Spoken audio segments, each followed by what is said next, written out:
Hi, class. We're in February. Oops, of Mr. Terrupt.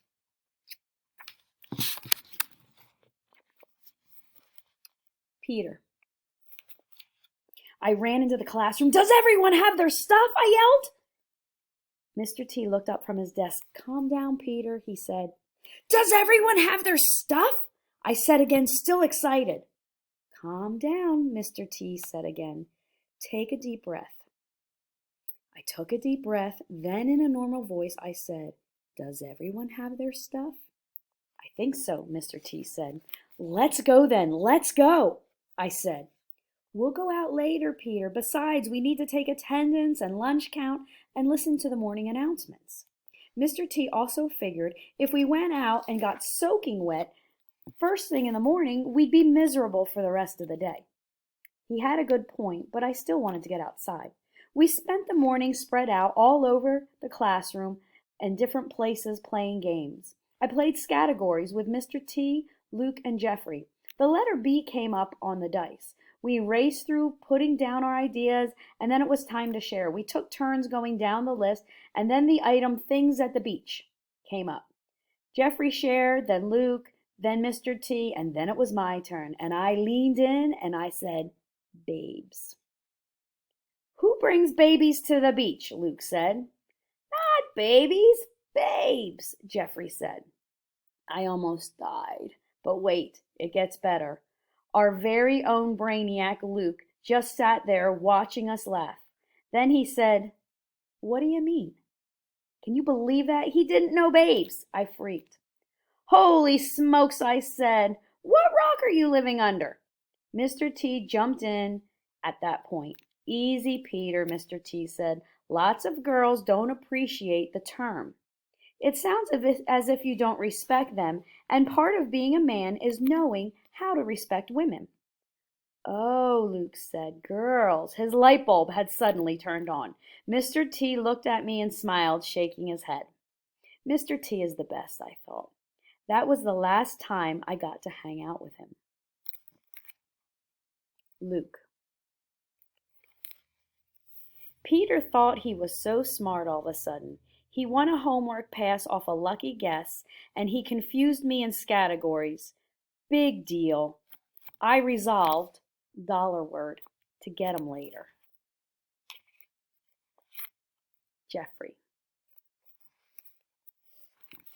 Never thought I'd play a game with my teacher, but I did. I played categories with Terrup and Luke and Peter, and I learned that I'm even smarter than Luke at some things.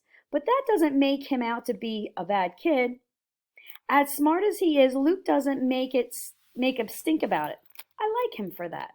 But Peter, sometimes he gets on my nerves. He's always doing stuff and never gets in trouble. I knew he was just waiting to get outside. I had a surprise for him. It would have been better if I never got involved. If I just stayed hating school, none of this would have ever happened. I wonder what's going to happen. We're back to Peter. Finally, we were outside. The snow was perfect, the kind that packed and formed super snowballs. I scooped up a handful as we walked towards the field, squeezing it over and over. No snowballs, Mr. T had told us before coming out. We reached the corner and I stuffed the snowball in my pocket. It was too perfect to just set down. It wasn't like I was going to throw it. I ran out onto the untouched field. The field was perfect too. There was a mountain of snow right in the middle that we climbed up. I was already standing at the top when I saw Lexi making her way up the side. I thought about how she'd been really quiet lately, like she was down in the dumps. Maybe that was why I thought knocking her into the snow would snap her out of her trance. Without thinking it through, something I never do anyway, I slid down the side and gave her a little shove. She tumbled backwards. I laughed hard. She didn't. I ran toward a smaller mound of snow. That was how the game started. Everyone joined in, running back and forth between the two mounds. We knocked each other down as we ran and wrestled each other off the tops. I'm not sure how it happened, but somehow I got knocked down. I was watching out for Lexi when somebody shoulder checked me from behind. I fell off the mountain and landed on my belly. Lexi came running over and kicked snow in my face. I was fuming. It's one thing to knock each other down, but kicking snow in someone's face, that's just wrong. I was angry. I got on my knees and bam, I got knocked down on my face again. Now I was fuming and steaming. I pushed myself up to see who did it when bam, the same thing happened again. This time the person held my face down too. I was so mad, I jumped up, pulled that snowball out of my pocket, and chucked it for all I was worth. Jessica. Act 8, Scene 1. You could hear our big, heavy snow boots thumping down the sidewalk until we turned the corner and dashed out onto the field. A monstrous hill of snow loomed right in the middle. Naturally, we all sprinted toward it and clambered to the top. When we jumped, taking the plunge into waist-deep, powdery white snow, it didn't take long before the boys started taking each other down. Peter seized the opportunity and sent Alexia flying down the side of the mountain. She landed on her back, all splayed out. Peter laughed and ran. Alexia sat up, and I could tell how mad she was by the lines in her contorted face. Suddenly, I thought of a way to get Peter. He wouldn't expect me. He'd be keeping his eyes on Alexia, expecting her to retaliate.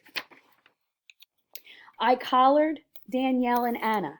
Here's what we're going to do, I said. It wasn't a suggestion, more like I simply told them how my ingenious plan would be executed. Act 8, Scene 2. We hid behind the mountain of snow. Peter came running towards us and scampered right up the side. While Peter stood on top like the king of all kings, we snuck up the back side of the hill. Danielle threw her shoulder into Peter, knocking him off balance. He wavered. I blasted him with my shoulder, coming from the opposite direction. Anna gave the last little nudge from behind. Then 1, 2, 3 punch was too much for Peter to handle. He squawked like a dying seagull as he flailed through the air, landing face down. Alexia ran over and kicked snow in his face the instant he picked up his head. Danielle, Anna, and I just reached the other mound when we turned around and saw Peter fire the snowball. Luke. Alexia kicked snow in Peter's face. He griped and whined as he sat up to wipe the snow from his eyes.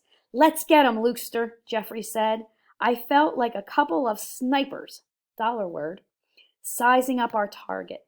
Jeffrey slid down the smaller mound, hurried across the snow, and shoved Peter's face back into the white powder. Peter never saw it coming, and Jeffrey was long gone by the time Peter sat up to wipe his face again. That was when I attacked. I blasted him from behind, knocking him down, and held his face in the snow extra long. This reversal, dollar word, of typical roles, with me being the victor, felt awesome. It was one of the greatest upsets, dollar word, of all time. My victory celebration lasted only a second before everything was shattered, dollar word.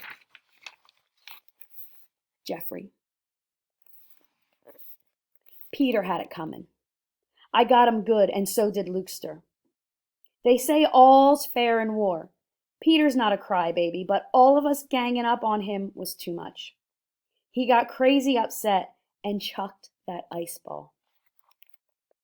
Anna. I didn't want anyone to get hurt.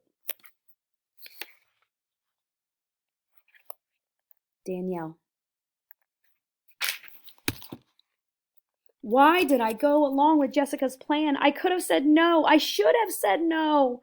It was supposed to be fun. We were all getting pushed into the snow. Peter would have knocked any of us down. He was always fooling around. It was supposed to be funny. How could it turn out so bad? Jessica.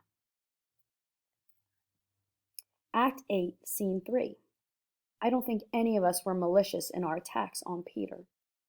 It was a sudden onslaught that made him throw the snowball. We didn't know, and I started it.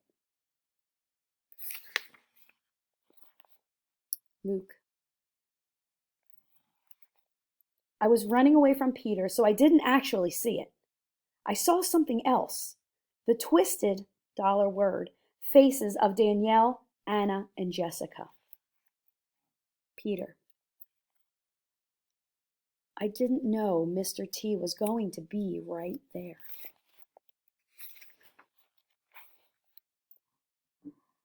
Danielle. Mr. Turrup stood up right away. Jessica. I still remember Alexia's scream. Piercing, horrified.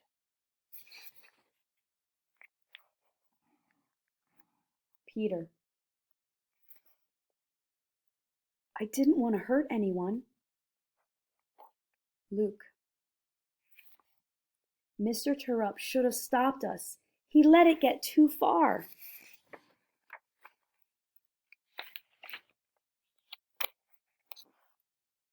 Danielle. Dear God, it's Danielle. I really need you down here. Mr. Turrup needs you. All right, boys and girls, that ends part 1. And in the next video, I'm going to read you part 2. Okay, make sure you look at day 10 and you answer the prompts. It says the skill is to predict. Let's read this together.